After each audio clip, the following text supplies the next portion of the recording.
Sempre um prazer estarmos aqui com a Igreja do Senhor para falar um pouco mais de Cristo, para falar sobre os estudos que a gente tem feito aí. Sempre muito bom compartilhar a Palavra de Deus. Irmãos, na quarta-feira passada, o nosso professor, nosso diretor da EBD, professor Larson, trouxe uma pregação aqui. Quem aqui estava na quarta-feira passada? Amém, glória a Deus. Vocês lembram do que ele pregou, do que ele falou? Olha aí, o pessoal prestou atenção e gravou, hein? Ele aproveitou talvez ali o Dia das Mulheres, né? E falou sobre Raabe. Eu queria aproveitar esse mês, né, essa semana, porque o Dia das Mulheres foi acho que 4 dias atrás aí. E daí eu falei, vou falar também sobre uma mulher. Aí comecei a fazer uma pesquisa ali, e na Bíblia o que não falta são exemplos, né, de mulheres. Confesso que eu gosto muito do livro de Esther, do livro de Ruth. E eu já estava fazendo uma pesquisa nesse sentido ali, para ir para alguma mulher nesse sentido. Inclusive, os 2 únicos livros femininos da Bíblia é Esther e Ruth, né? Acho que não tem outro livro com o nome de uma mulher, só esses 2. Quem já teve a oportunidade de ler esses livros? São histórias belíssimas. Mas daí, eu estava preparando a aula de domingo agora, da Escola Bíblica Dominical. E eu me deparei com uma mulher em um episódio bem específico, Marta, no momento da morte de Lázaro. Então, no culto de ensino de hoje, a gente vai refletir sobre esse trecho. Já vou convidar os irmãos a abrir a Bíblia lá em João, capítulo 11.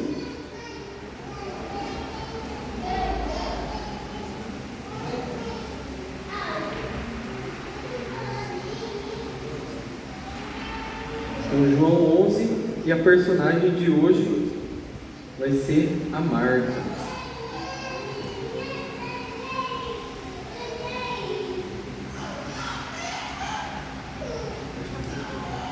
Esse, irmãos, é um dos milagres mais poderosos de Jesus, que é a ressuscitação de um morto. Então, vamos começar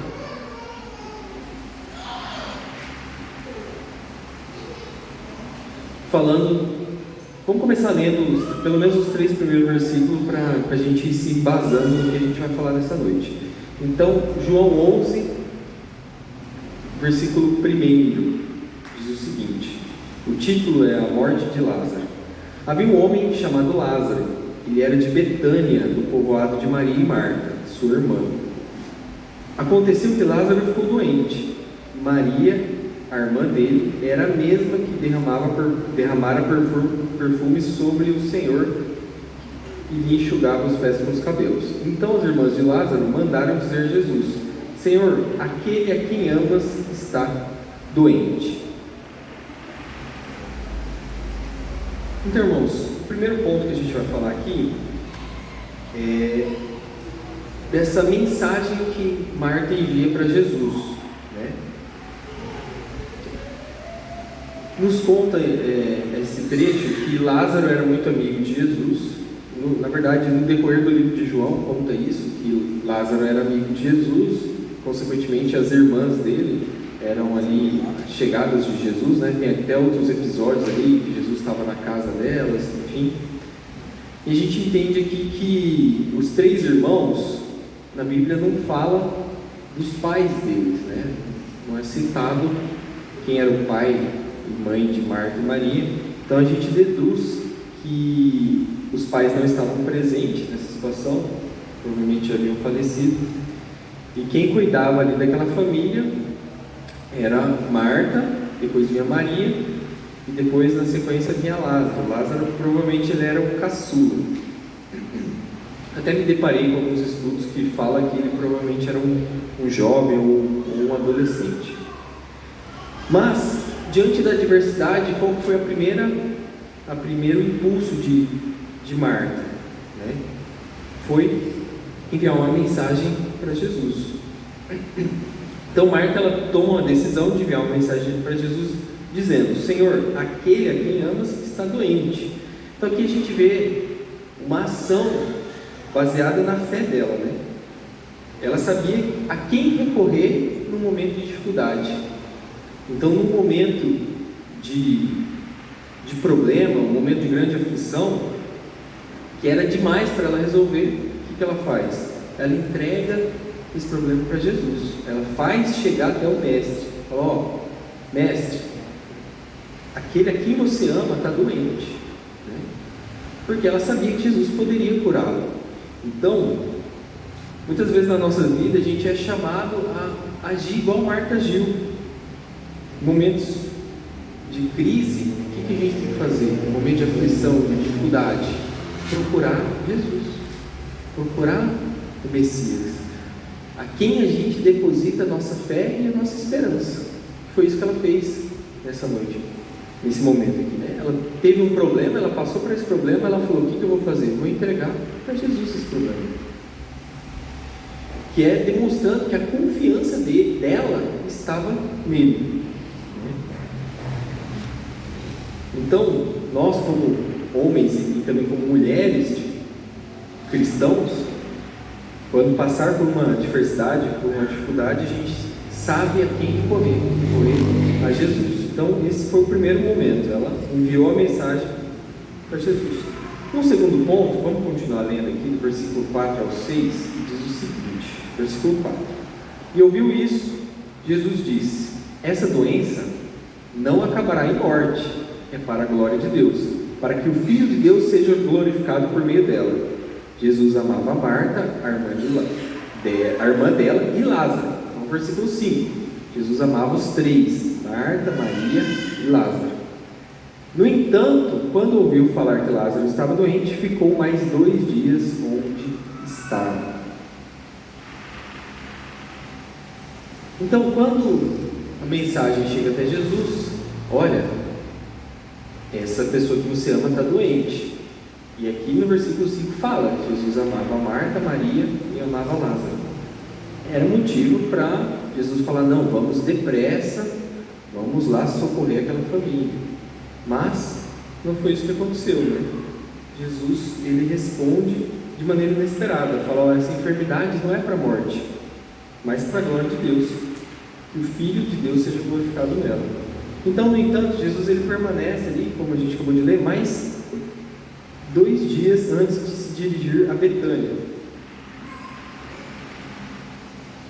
A região que ele estava, os irmãos sabem muito bem que naquela época não tinha ônibus, não tinha carro, não tinha só cavalo, então o transporte era a pé. Então ele demorou 2 dias onde ele estava para ele sair e voltar lá para Betânia. E quando ele volta para Betânia, já tinha se passado o quê? 4 dias que ele havia falecido. Lázaro havia falecido. A gente vai recordar, se a gente ler os capítulos anteriores, a gente vê que Jesus estava nessa região de Betânia. As pessoas quiseram apedrejar ele, e daí ele vai para uma outra região, e de repente ele pega e fala para os seus discípulos: vamos voltar para lá. Que foi que a gente vai continuar aqui nos versículos 7, diz o seguinte: depois disse aos seus discípulos: vamos voltar para a Judéia. Os discípulos disseram: Rabi, há pouco os judeus tentaram apedrejar-te, e mesmo assim vais voltar para lá? Jesus respondeu: o dia não tem 12 horas, quem anda de dia não tropeça, pois vê a luz desse mundo. Quem anda de noite tropeça, pois nele não há luz. Depois de dizer isso, prosseguiu dizendo-lhes: nosso amigo Lázaro adormeceu, mas vou lá para acordá-lo. Seus discípulos responderam: Senhor, se ele dorme, vai melhorar. Jesus se referia à morte de Lázaro, mas seus discípulos pensavam que ele estava falando simplesmente do sono. Por isso, lhes disse claramente: Lázaro morreu. E para o bem de vocês estou contente por não ter estado lá, para que vocês creiam. Contudo, vamos até ele. Então Tomé, chamado Dídimo, diz aos seus discípulos: vamos também para morrer com ele. Então, na Judéia, eles quase foram apedrejados, e Jesus fala: vamos voltar para lá. E Tomé tinha certeza que ia lá para morrer. Ele falou: não, a gente quase foi apedrejado, agora a gente vai para morrer. E Tomé se enche de coragem e fala: não, nós vamos lá para morrer junto com o Mestre. Engraçado que essa coragem a gente não vê mais para frente, né? Em outros episódios ali, na crucificação fica claro que os discípulos não estavam junto com o Mestre. Então, o que aconteceu? Jesus demorou para sair de onde ele estava e demorou também para chegar. Então lembra, Jesus ficou 2 dias, quando ele chega, Lázaro já está morto há 4. Então a gente deduz ali que esse trajeto aí pode ter demorado mais uns 2 dias para acontecer, ou talvez até mais.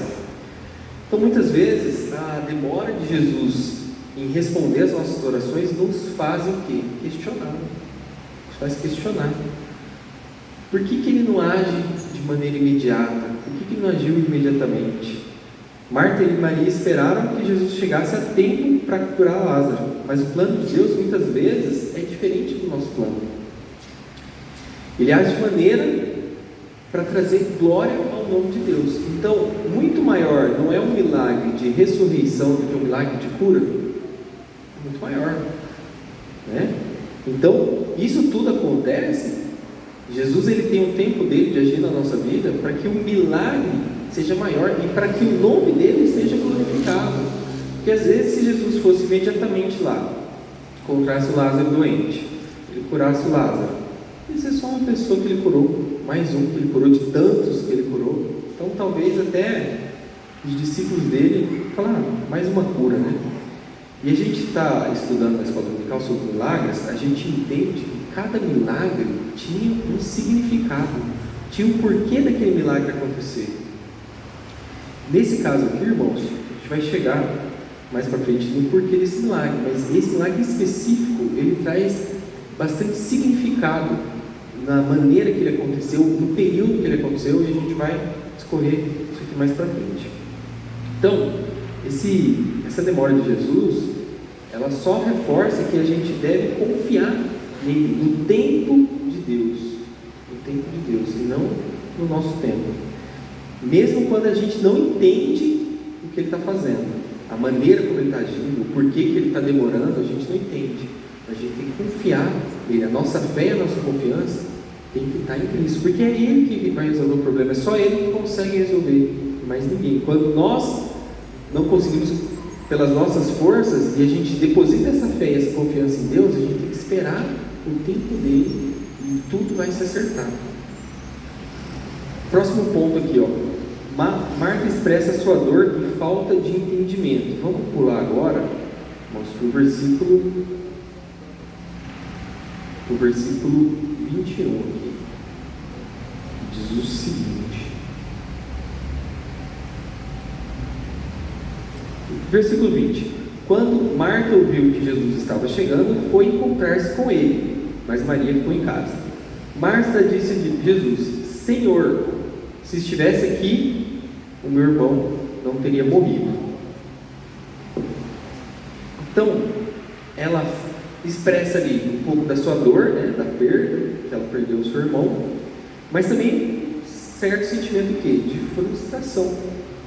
Frustrou porque ela estava depositando a fé dela, a esperança dela na presença de Jesus. Se o Senhor tivesse aqui presente, meu irmão não teria morrido, né? Então, para ela, que tinha de uma certa forma a fé limitada, só a presença de Jesus seria possível para salvar o irmão dela, seria possível para curar o irmão dela. Versículo 22. Todavia sei que mesmo agora Deus te dará tudo o que pedires. Jesus lhe disse: o seu irmão vai ressuscitar. Aí Marta respondeu: eu sei que ele vai ressuscitar na ressurreição no último dia.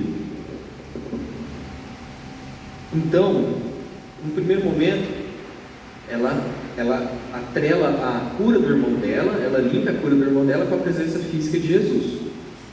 Só que a gente vai lembrar de alguns outros episódios aqui. Por exemplo, Jesus ele não curou uma pessoa à distância. Lembra daquela história daquele centurião que tem uma pessoa doente na casa dele E daí ele vem, chega Jesus e fala, Jesus fala, vamos lá até a sua casa, eu vou curar. Ele fala, mestre, eu sei que eu sou um homem que tem pessoas ao meu comando. Se eu falo, ó, vai lá, faz isso, a pessoa faz. Ó, vai lá e volta, a pessoa vai e volta. Eu sei que se o Senhor falar aqui agora, declarar a cura, eu sei que tu chega lá e vai estar curado. O que Jesus fala para os que estavam ali? Fala, essa fé, eu nem encontrei tamanha fé, nem entre de Deus. Ele fala assim, pode ir embora, quando você chegar lá vai estar curado. Então, Jesus precisou estar no mesmo local que aquela pessoa para fazer o milagre? Não, ele enviou a cura. Da onde ele estava, ele mandou a cura por Wi-Fi, por qualquer sinal. Então, aqui a gente vê claramente que a Marta tinha um pouco de limitação na fé dela. Ela só cria que Jesus teria que estar ali para curar o irmão dela. E não era isso que a gente já viu acontecendo. Jesus, independente de onde ele estava, ele podia enviar o milagre. E daí, continuando, Jesus fala, ele vai ressuscitar. Mas Marta, sem entender, ela responde que sabe que Lázaro vai ressuscitar no último dia. Mas Jesus lhe revela algo mais profundo. Vamos continuar aqui. Versículo 25. Jesus fala, eu sou a ressurreição e a vida. Aquele que crê em mim, ainda que morra, viverá. E todo aquele que vive e crê em mim, jamais morrerá eternamente. Você crê nisso? Ela lhe respondeu, sim, Senhor, eu creio que tu és o Cristo, o Filho de Deus, que deveria vir ao mundo. Depois de dizer isso, foi para casa, chamou Maria, sua irmã, à parte e disse, o mestre está aqui, está chamando você. Então, nesse momento aqui, ela declara a confiança dela no Messias. Ela fala, eu sei que você é o Messias, você é o escolhido de Deus para estar aqui com a gente. Você é o escolhido de Deus, o Cordeiro Santo que veio ao mundo, que veio para cumprir o propósito de Deus aqui. Então, nesse momento, ela faz uma grande confissão de fé, reconhecendo que Jesus é o Messias prometido. No entanto, ela ainda não compreende plenamente que ele tem o poder de ressuscitar os mortos agora. Ela estava falando uma ressurreição vindoura, que todos ressuscitariam no último dia para ser julgado. Jesus não estava falando isso, ele estava falando que ele era a ressurreição do presente, ele era a ressurreição para aquele momento. Então, você vê que num momento de dúvida dela, logo na sequência se transforma no quê? Numa confissão de fé. Ela fala, eu sei que você é o Messias.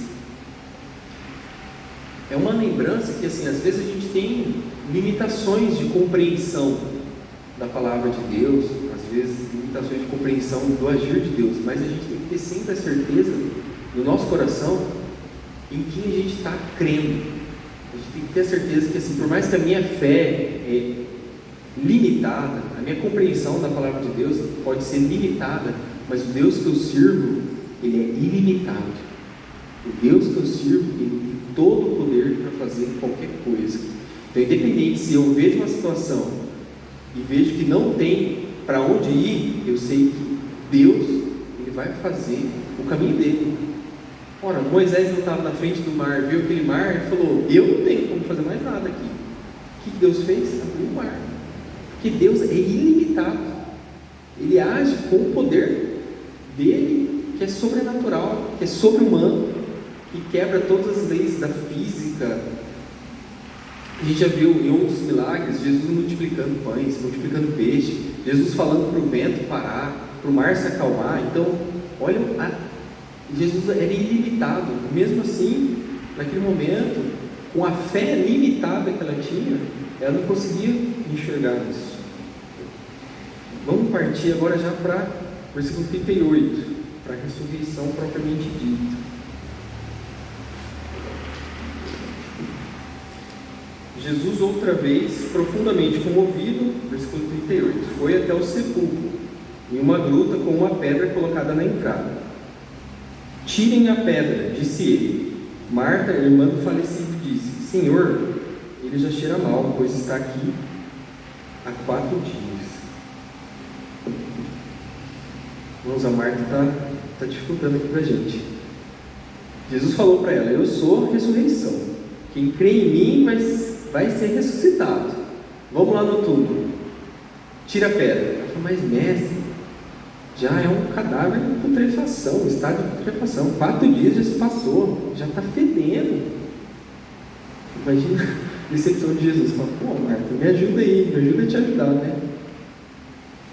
Mesmo assim, irmãos, você vai vendo a dificuldade que ela tinha de crer em Cristo, a dificuldade que ela tinha, porque era, para os judeus, só para os irmãos entenderem, a morte para os judeus,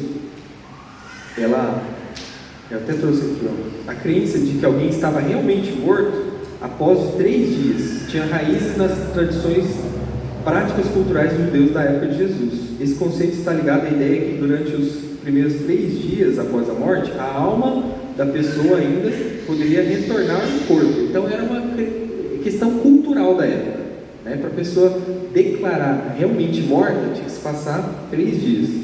Pois acreditava-se que a alma ficava por perto, aguardando a possibilidade de retorno para a vida. Então, após esse período de 3 dias, quando o corpo começava a se decompor mais visivelmente, acreditava-se que a alma já havia deixado o corpo de forma permanente. Então a pessoa era considerada verdadeiramente morta. Então essa importância desse 3º dia a gente era evidenciado em várias fontes judaicas antigas, né, incluindo Talmud e outros textos rabínicos. Então essa tradição menciona que o Espírito se afastava definitivamente após os 3 dias. Quantos dias Jesus demora para desfrutar? Depois de quantos dias? Depois de 3 dias. Então, na ressurreição de Lázaro, depois de 4. Agora, a própria ressurreição de Cristo foi depois dos 3 dias. Então, ele cumpre essa questão cultural da época, para não restar dúvidas que ele realmente havia sido morto. Mas voltando para a questão de Lázaro, passado até mais 4 dias, o pessoal falou: não tem mais o que fazer, o corpo já entrou em decomposição, ele verdadeiramente, para os costumes da época, ele verdadeiramente estava morto. Então, esse milagre mostra claramente o poder absoluto de Jesus sobre a morte. Vamos ler esse versículo, em que tudo acontece aqui. Vamos continuar no 40 mesmo. Jesus lhe disse: não lhe falei que se você crer, verá a glória de Deus?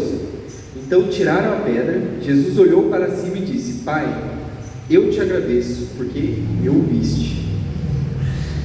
E eu sei que sempre me ouves, mas disse isto por causa do povo que está aqui, para que eles creiam em que tu me enviaste. Depois de dizer isso, Jesus bradou em alta voz: Lázaro, venha para fora. Então olha que momento lindo, né? Jesus orando a Deus, porque aquelas pessoas que estavam ali, e até a gente pulou alguns versículos, mas conta que tinham judeus, vários judeus lá na casa dela, confortando, e veio todo mundo ali, os discípulos estavam juntos, vem Marta, vem Maria, veio um monte de gente que estava ali para confortar, por aquelas questões do velório, né? E Jesus fala: olha, Deus, para que esse povo creia que tu me enviaste, inclusive os discípulos que estavam ali, né? Para que eles creiam ainda mais que tu me enviaste. Ele faz essa oração e branda em alta voz: Lázaro, venha para fora. Versículo 44: aquele que havia morrido saiu com as mãos e os pés envolvidos em faixas de linho e o rosto envolto em um pano. Jesus lhe disse: tirem as suas faixas dele e deixem-no ir. Então, o corpo ali estava envolto em panos ali, uma espécie de pano envolto o rosto, linho envolto todo o corpo, né? Jesus fala: não, pode tirar tudo. E daí, imagina a cena, né? Lázaro saindo ali no túmulo, e aquelas pessoas vendo aquilo tudo acontecer, o escândalo que não foi, né? Então, mesmo quando tudo parece perdido, Jesus ele tem o poder de trazer a vida onde só há morte. Lembrando, irmãos, que esse milagre, eu falei que todo milagre tinha um significado. Esse é um milagre, João relata aqui como o último milagre público de Cristo antes da crucificação, né? Então, você vê que avançando ali já vem a questão da própria crucificação. Até foi tão escandaloso que, se você continuar lendo esse versículo 11, você vê que Versículo 45, vamos ler aqui. Muitos dos judeus que tinham ido visitar Maria, vendo o que Jesus fizera, creram nele. No entanto, alguns deles foram contar aos fariseus o que Jesus tinha feito. Então os chefes dos sacerdotes e os fariseus convocaram uma reunião do Sinédrio. O que vamos fazer? Perguntaram eles. Então você vai vendo ali nos versículos posteriores, eles tramam para matar Jesus, tamanho o escândalo desse milagre que foi. Então, esse milagre, ele vem para demonstrar que Jesus tinha poder, Jesus tem, na verdade, poder sobre a morte, inclusive para os seus próprios discípulos. É interessante quando a gente vê que Jesus ele tinha predito ali, pelo menos umas 3 vezes, né, sobre a morte e a ressurreição dele. Jesus, ele ressuscita uma pessoa que estava há 4 dias morta, e mesmo assim, depois, quando ele morre, o que acontece com os discípulos, né? Quem lembra daquela passagem do caminho de Emaús, quando os discípulos estão andando, Jesus aparece e fala: o que aconteceu? Fala: pô, você não sabe? Aquele que era para ser o Messias morreu e acabou. Só que Jesus em vida, ele já tinha provado que ele era poderoso sobre a morte. E mesmo assim, as pessoas custavam acreditar que se ele venceu a morte, ele poderia ter, ele mesmo, se ressuscitar, né? Mas voltando para a nossa personagem, a gente está falando de Marta. Jesus ensina nesse episódio que nada era impossível para ele, que o poder dele vai além da compreensão humana, que o poder dele vai além da morte. Então eu trouxe alguns pontos que a gente pode deixar de ensinamento com essa história, principalmente com essa nossa personagem de hoje. A importância da ação da fé. Marta, ela tem uma iniciativa de enviar a mensagem para Jesus. Então, demonstra que ela confiava no poder de Jesus, mesmo sendo uma fé ali limitada, né? Ainda que ela não compreendesse completamente a sua capacidade de fazer o impossível, mesmo assim, ela agiu com fé. Então, nós, no momento de dificuldade, no momento de incerteza, no momento de provação, a gente tem que deixar claro que a nossa fé e a nossa confiança está depositada em Cristo. Que por mais que limitado que seja a nossa fé, ainda assim a gente tem que confiar no Deus ilimitado, no Deus do impossível. Então a gente tem que confiar que Deus, ele tem poder para fazer qualquer coisa, e que ele vai achar um meio, que ele vai achar um caminho, que às vezes não está aos nossos olhos.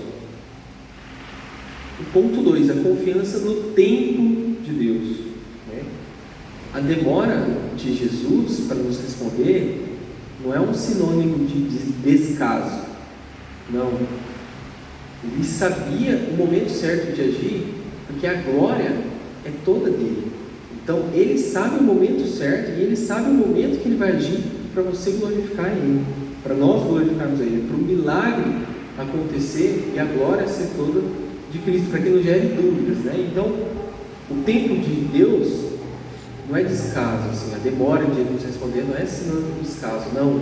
É que ele tem um tempo determinado para todas as coisas. O reconhecimento de quem Jesus é, né? Marta reconheceu Jesus como Messias, mas ela, por mais que ela sabia que ele era o Messias, ela precisou o quê? Aprender a confiar mais profundamente no poder dele. Nós, como cristãos, a gente já tem a nossa confiança que Jesus é o Messias, né? A gente crê em Jesus pelo que ele é e pelo que ele fez. Quem lembra aqui da pregação do pastor Berlan vai lembrar do que eu estou falando. A gente confia nele pelo que ele é. Ele é o Cordeiro Santo, ele é o Filho de Deus, ele é a autoridade máxima sobre a terra, porque ele é herdeiro de Deus, e pelo que ele fez. Ele é o Cordeiro Santo que entregou a sua vida para nos resgatar do pecado. Então é por isso que a gente crê em Cristo, porque ele nos resgatou do pecado e porque ele é o Filho de Deus. E isso Marta tinha claro, só que ela não tinha claro ainda a extensão do poder de Deus, até onde ia esse poder. Então ela teve que aprender com essa situação que o poder de Deus é ilimitado e que ele é o Deus dos impossíveis. Porque, igual eu já explanei aqui, né? A questão cultural da época era, passou 3 dias, acabou. De repente, se Jesus tivesse chegado ali no segundo dia, ela fala, ainda bem que você chegou, e dá tempo ainda, né? Porque a alma dele, o espírito dele está aqui próximo do corpo, então o Senhor pode ressuscitar. Mas ele chega depois do 4º dia, ela fala, se você tivesse aqui, você poderia fazer algo, né? Agora já passou os 4 dias, agora não tem o que fazer. Então ela teve que aprender que o poder de Deus é ilimitado. E a ressurreição é uma promessa do presente. Então, a ressurreição de Cristo não é apenas no futuro, como ela mesma sabia da história, né? Fala, não, no futuro nós vamos ser todos, vamos ressuscitados. Jesus fala, não, eu tenho poder para ressuscitar agora. Não, eu tenho poder para morrer numa cruz e eu mesmo me ressuscitar ao 3º dia. Eu tenho esse poder agora. Então, o poder de Cristo é para a nossa vida agora. Então, uma conclusão que eu escrevi aqui é que essa história de Marta, apesar de ela ser uma mulher de fé, elas nos trazem muitas lições, né?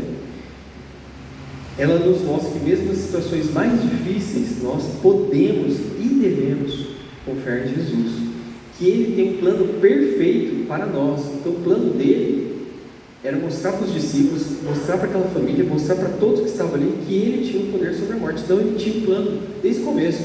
Essa demora dele, desses 2 dias, é uma demora proposital para o plano que Ele tinha bolado.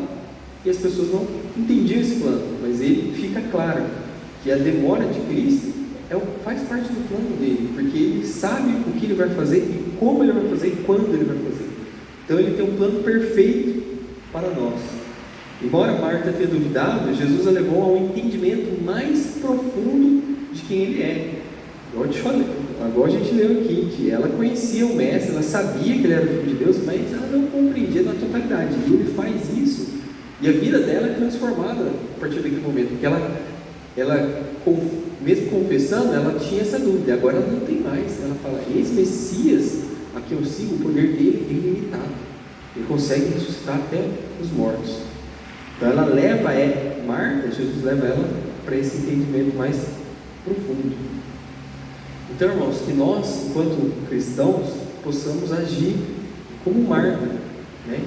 Buscando Jesus nas nossas aflições, reconhecendo que Ele é o nosso Messias, nosso Mestre, e reconhecendo que Ele tem um poder ilimitado, e basta só a gente depositar a nossa fé e a nossa confiança no seu tempo e no seu propósito. Deus, Ele tem um tempo e Ele tem um propósito para cada um de nós. Ele tem um plano perfeito para cada um de nós, porque a gente sempre fala que a vontade de Deus, ela é boa, ela é perfeita e ela é agradável, e ela é melhor que a nossa própria vontade, irmãos.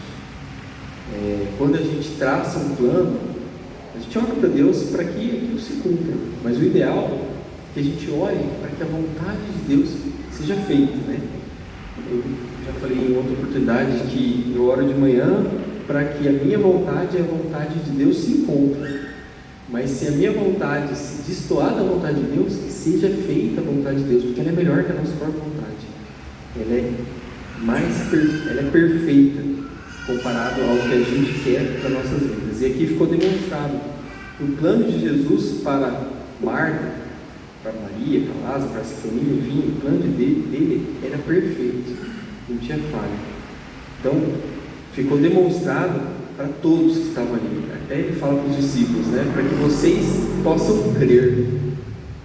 E aqui fica demonstrado que Jesus tem o poder sobre a morte. Então, esse milagre da ressurreição de Lázaro cumpre um propósito que Jesus tinha aqui na terra, que era mostrar que ele tinha poder sobre a morte. Amém? Amém. Irmãos, então essa é a palavra que Deus colocou no meu coração para trazer essa noite aqui para os irmãos, que a gente possa agir como essa personagem, né? No momento de aflição, a gente buscar a Deus, e que mesmo que nossa fé seja limitada nas questões desse mundo, que a gente não veja saída, que a gente deposite essa fé pequena que a gente tem, porque mesmo se ela for pequena, do tamanho do grão de mostarda, a gente pode falar para o monte se mover, ele vai se mover. Então essa fé, por menor que seja, a gente deposita ela naquele que é maior que tudo, naquele que tem um poder que é sobre-humano, que Ele tem um poder sobre todo mundo. Então, que a gente possa depositar essa nossa fé, nessa confiança naquele que é o único que pode, é o único que tem o poder, é o único que pode fazer alguma coisa, que é o nosso Mestre, que é o nosso Jesus Cristo. Amém? Vamos orar, irmãos? Convido os irmãos para fazer uma oração. Senhor, nosso Deus, nosso Pai, muito obrigado por mais essa oportunidade de falar da Sua Palavra, de aprender mais da Sua Palavra. Nessa noite aprendemos sobre essa personagem Marta, que no momento de aflição, o primeiro intuito foi buscar o Senhor, que nós possamos ser igual a ela. No primeiro momento que uma dificuldade surgiu, no primeiro momento que a gente vê que só o Senhor vai resolver, que a gente deposite a nossa fé, a nossa confiança em Ti, Senhor.